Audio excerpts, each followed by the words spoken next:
గతంలో వైసీపీ ఎంపీగా ఉన్న సమయంలో రఘురామకృష్ణరాజుని కస్టోడియల్ టార్చర్కు గురి చేశారని ఆల్రెడీ ఆయన ఒక కేసు పెట్టారు. ఆ కేసుకు సంబంధించి ఆ విచారణ జరుగుతుంది. అప్పుడు సిఐడి చీఫ్ అయినటువంటి ఆల్రెడీ సునీల్ కుమార్ సస్పెన్షన్లో ఉన్నారు. విచారణ కూడా ఎదుర్కొంటున్నాడు, మనందరికీ తెలుసు. మరొక అప్పుడు సిఐజీగా ఉన్నటువంటి సునీల్ నాయక్ విషయంలో ఏం జరిగిందో మనందరికీ తెలుసు.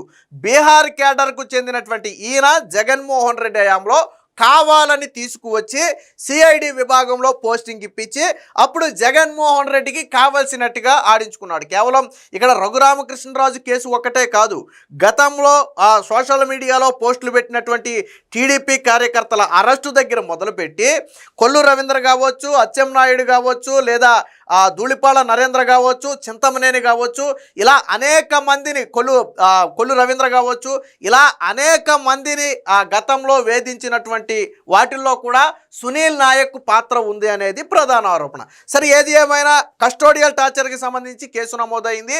విచారణ సందర్భంగా బీహార్ నుంచి తీసుకొచ్చే ప్రయత్నం చేస్తే ఆల్రెడీ అక్కడ పోలీసులు అడ్డుకున్నారు.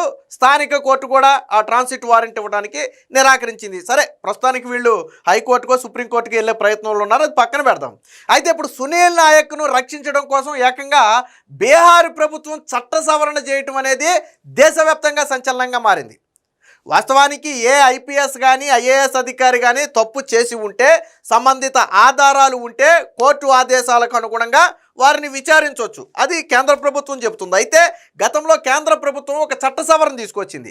ఎవరైనా సరే సాయుధ దళాలకు సంబంధించినటువంటి వ్యక్తులు ఏదైనా కేసుల్లో ఇరుక్కుని ఉంటే, కేంద్రంలో పనిచేసే సాయుధ దళాలకు చెందినటువంటి వ్యక్తులు కేసుల్లో ఇరుక్కుంటే వాళ్లను విచారించాలంటే కేంద్ర ప్రభుత్వ అనుమతి తప్పనిసరి అనే ఒక సెక్షన్ ఏదైతే ఉందో దాంట్లో సబ్ సెక్షన్గా దాన్ని రాష్ట్రాలకు కూడా ఇంప్లిమెంట్ చేశారు. అంటే రాష్ట్రాలు కూడా దాన్ని వాడుకోవచ్చు. వాళ్ళ ప్రభుత్వ అధికారి ఎవరైనా తప్పు చేసి ఇతర రాష్ట్రాలు కానీ లేదా వేరే వాళ్ళు కానీ విచారణ చేయాలి అంటే ఆ రాష్ట్ర ప్రభుత్వ అనుమతి అవసరం తప్పనిసరి అనే ఒక వెసులుబాటు, చిన్న వెసులుబాటు ఉంది.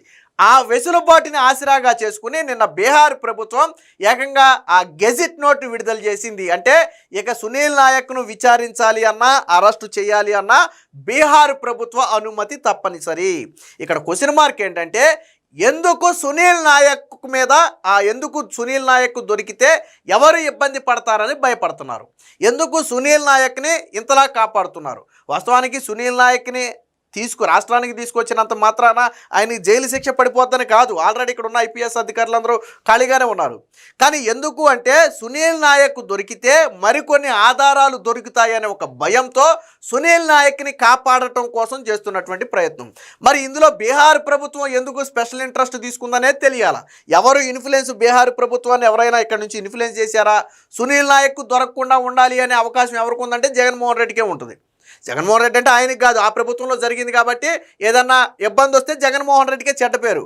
కాబట్టి మరి అక్కడి నుంచి ఏమైనా ఇన్ఫ్లుయెన్స్ చేస్తున్నారా? ఒక ఐపీఎస్ అధికారి కోసం రాత్రికి రాత్రి, ఎందుకనంటే ఆల్రెడీ ఏపీ పోలీసులు కోర్టుకు వెళ్ళడానికి ప్రయత్నం చేస్తున్నారు. ఆల్రెడీ ఇక్కడ స్థానిక కోర్టు నుంచి నాన్ బెయిలబుల్ వారెంట్ తీసుకున్నారు నిన్న. ఆ వారెంట్ ఈరోజు జారీ అవుతుంది నాకు తెలిసి, లేదా నిన్న జారీ అయి ఉంటుంది. అలాగే కోర్టుకు కూడా వెళ్ళి తీసుకురావాలనేది ఏపీ పోలీసుల ప్లాను. ఎలాగైనా సరే సునీల్ నాయక్ని వీళ్ళు వదిలిపెట్టరు, తీసుకెళ్ళిపోతారు. కోర్టు కూడా ఏం చేద్దంటే ప్రాథమిక ఆధారాలు ఉన్నాయి కాబట్టి ఖచ్చితంగా తీసుకెళ్ళడానికి అనుమతిస్తుంది. హైకోర్టుకి వెళ్తే చచ్చినట్టు అనుమతిస్తుంది. అందుకని ఏం చేశారు అంటే కోర్టు అనుమతి ఉన్నా సరే రాష్ట్ర ప్రభుత్వ అనుమతి తీసుకోవాలనే విధంగా రాత్రికి రాత్రి గెజిట్ చేయటం. అలాగే ఏపీ పోలీసులు అరెస్ట్ చేయడానికి వెళ్ళినప్పుడు అక్కడ బీహార్ పోలీసులు ఏపీ పోలీసులను అడ్డుకోవటం అంటే చాలా అరుదుగా జరుగుద్ది. వాస్తవానికి ఏంటంటే ఒక వ్యక్తిని తీసుకురావాలి అంటే ఆ రాష్ట్ర ప్రభుత్వానికి, ఆ రాష్ట్ర స్థానిక పోలీస్ స్టేషన్కి ముందస్తు సమాచారం ఇచ్చి లోకల్ కోర్టులో ప్రవేశపెట్టి ట్రాన్సిట్ వారెంట్ తీసుకురావచ్చు. సహజంగా ఇది జరిగేదే.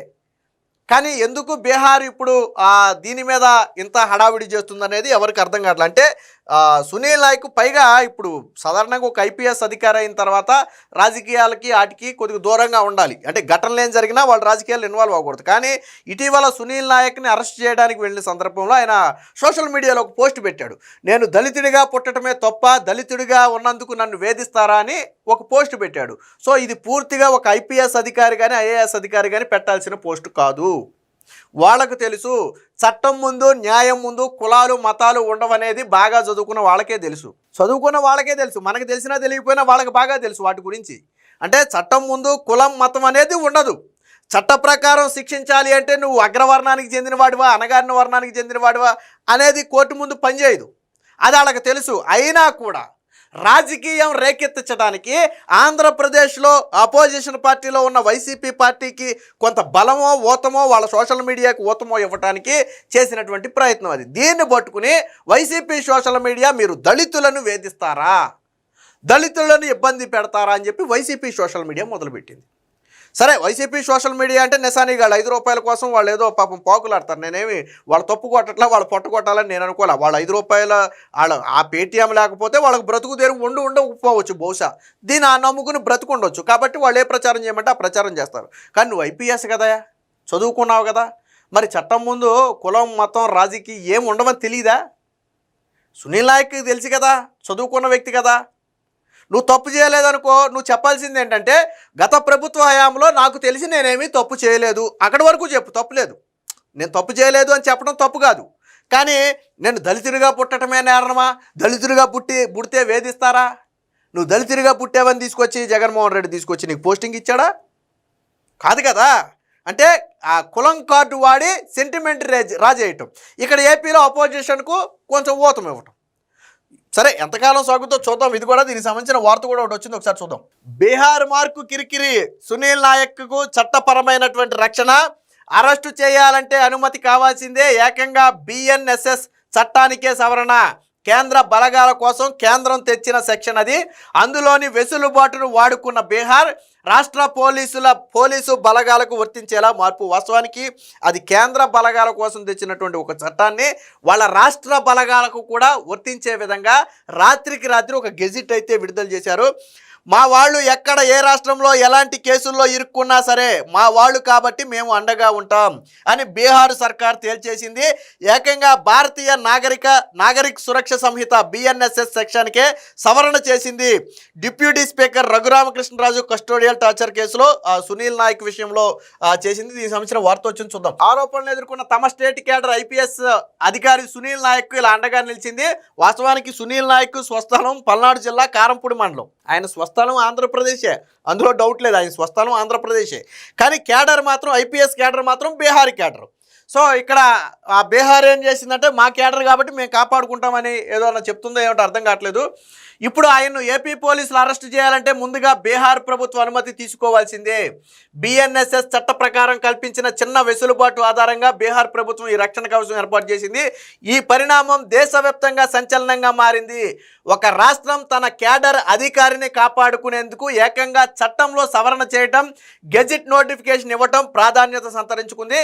ఇప్పుడు సునీల్ నాయక్ను ట్రాన్సిట్ వారెంట్పై ఏపీ తీసుకురావాలన్నా, హైకోర్టు ఆదేశాలతో విచారణకు తీసుకురావాలన్నా విధిగా బీహార్ ప్రభుత్వం ముందస్తు అనుమతి ఇవ్వాల్సిందే. సరే, ఎక్కువ కాలం అయితే రక్షించలేరు. ఖచ్చితంగా హైకోర్టు కానీ సుప్రీంకోర్టు కానీ తగు ఆదేశాలు ఇస్తే ఖచ్చితంగా ప్రభుత్వం కూడా అనుమతి ఇవ్వక తప్పని పరిస్థితి ఏర్పడద్ది. సో నాడు నరసాపురం ఎంపీగా ఉన్న రఘురామకృష్ణరాజును సిఐడి అధికారులు 2021 మే 14న అరెస్టు చేసి గుంటూరులోని సిఐడి ఆఫీసుకు తీసుకొచ్చారు. అదే రోజు సిఐడి కార్యాలయంలో ఆయన తీవ్రంగా టార్చర్ చేశారు. కూటమి ప్రభుత్వం వచ్చాక 2024 జూలై 11న రఘురామకృష్ణరాజుపై జరిగిన కస్టోడియల్ టార్చర్పై గుంటూరులోని నగరపాలెం పోలీస్ స్టేషన్లో ఫిర్యాదు చేశారు. దీనిపై పోలీసులు కేసు నమోదు చేసి విచారణ చేస్తున్నారు. ఈ కేసులో నాడు సిఐడి డిఐజీగా పనిచేసిన సునీల్ నాయక్ A7గా ఉన్నారు. బీహార్ కేడర్కి చెందిన ఐపీఎస్ అధికారి సునీల్ నాయక్ స్వస్థలం పల్నాడు జిల్లా కారంపూడి మండలం లాలీపురం తండా. అంటే ఈయన స్వస్థలం, ఈయన మూలాలు ఏపీలోనే ఉన్నాయి. జగన్ ప్రభుత్వ హయాంలో ఆయన ఏపీకి డిప్యూటేషన్ పై వచ్చారు. ఆ సమయంలో ఆయన సిఐడి డిఐజీగా పనిచేశారు. జగన్ సర్కారు గద్దె దిగగానే తిరిగి బీహార్ వెళ్ళిపోయారు. అంటే జగన్మోహన్ రెడ్డి ఏరుకోరి మీకు గతంలో బెవరేజెస్ కార్పొరేషన్ ఎండి ఉన్నాడు కదా, సో ఆయన్ను కూడా రైల్వేస్ నుంచి అలాగే తీసుకొచ్చి సగం నీట్గా పెట్టుకున్నాడు. అవగానే వెళ్ళిపోయే ప్రయత్నం చేశాడు. బట్ అప్పటికే కేసులో ఇరుక్కోవడం వల్ల ఆయన వెళ్ళలేకపోయాడు.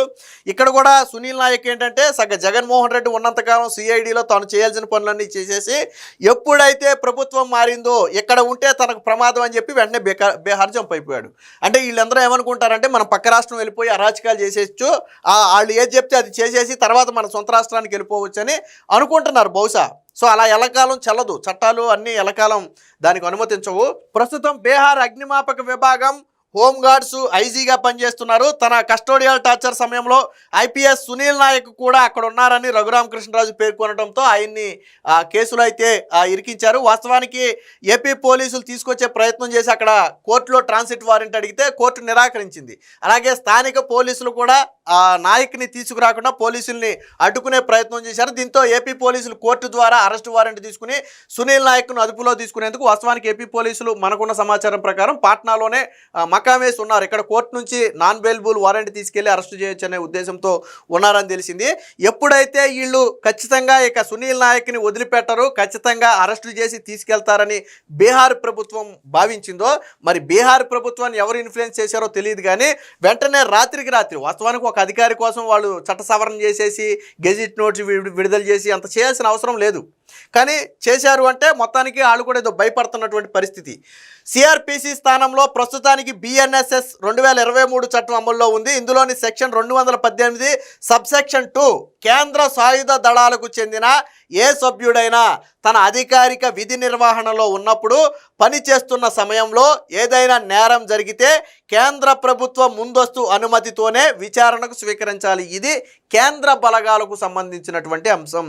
సాయుధ బలగాలు, కేంద్ర సాయుధ బలగాలకు ఆర్మీ లాంటి బలగాలు ఎవరైతే ఉన్నారో వాళ్ళు విధి నిర్వహణలో ఉన్నప్పుడు ఏదైనా వాళ్ళ మీద కేసు నమోదయ్యి వాళ్ళని విధి నిర్వహణలో ఉండగానే వాళ్ళని విచారణ చెయ్యాలి అంటే కేంద్ర ప్రభుత్వ అనుమతి తీసుకోవాలి అనేది ఒక రూల్ ఇది. సో సబ్సెక్షన్ 3 ప్రకారం దీనిని రాష్ట్ర బలగాలకు కూడా వర్తిస్తూ రాష్ట్రాలు నోటిఫికేషన్ ద్వారా సవరణ చేసుకునే వెసులుబాటు ఉంది. బీహార్ ప్రభుత్వం ఇప్పుడు ఉపయోగించుకుంది. తమ రాష్ట్ర అధికారులు విధి నిర్వహణలో భాగంగా ఇతర రాష్ట్రాలు ప్రాంతాల్లో పనిచేసినప్పుడు వారు ఏదైనా నేరం చేసి ఉంటే ఆ కేసు విచారణలో భాగంగా ఆ అధికారిని అరెస్టు చేయాలంటే ముందుగా రాష్ట్ర ప్రభుత్వ అనుమతి కూడా తీసుకోవాలంటూ తేల్చేసింది. బిఎన్ఎస్ఎస్ 2023 సెక్షన్ 218లోని సబ్సెక్షన్ 2లో నిబంధనను బీహార్ పోలీసుల్లోని అన్ని కేటగిరీలకు కేడర్లకు సభ్యులందరికీ వర్తిస్తుంది. వారు ఎక్కడ విధులు నిర్వహించినా శాంతి భద్రతలు కాపాడటమే వారి బాధ్యత. అందువల్ల బిఎన్ఎస్ఎస్ సెక్షన్ 218లోని సబ్సెక్షన్ 2 వద్ద కేంద్ర ప్రభుత్వం అనే వ్యక్తీకరణను రాష్ట్ర ప్రభుత్వంగా కూడా అర్థం చేసుకోవాలి. అంటే వాస్తవానికి ఇది కేంద్ర ప్రభుత్వం ఇచ్చినటువంటి చిన్న వెసులుబాటు. ఆ వెసులుబాటుని ఇప్పటివరకు బీహార్ ప్రభుత్వం ఎప్పుడు వాడుకోలే. కానీ మొదటిసారి ఎప్పుడైతే సునీల్ నాయక్ను అరెస్ట్ చేస్తారనే భయం వచ్చిందో దాంతో వాళ్ళు వాడుకుని ఇప్పుడు మా అనుమతి తీసుకోవాలని చెప్పి ఒక చట్ట సవరణ అయితే చేయడం జరిగింది. ఇప్పుడు అసలు విషయం ఏంటంటే ఎందుకు సునీల్ నాయక్ని కాపాడే ప్రయత్నం చేస్తున్నారు. సాధారణంగా పోలీసులు ఏమంటారంటే నేను తప్పు చేయలేదు అన్నాను అనుకో, నువ్వు అది కోర్టులో నిరూపించుకో, మా దగ్గర కాదని చెప్తారు. పోలీసులు సాధారణంగానే మాట అదే కదా. అప్పుడు నన్ను పట్టుకున్నాడు, లేదు సార్ నాకేం తెలియదు సార్ నేను తప్పు చేయలేదంట, అవన్నీ అవునుంటే కోర్టులో చూసుకోవచ్చు అంటారు పోలీసులు అనే మాట. మరి ఆయన కూడా వచ్చి కోర్టులో చూసుకోవచ్చు కదా. సాధారణంగా పోలీసులు చెప్పే మాట అదే, ఏదైనా ఉంటే వచ్చి కోర్టులో చూసుకో, నువ్వు తప్పు చేసావా లేదో కోర్టులో చెప్పు.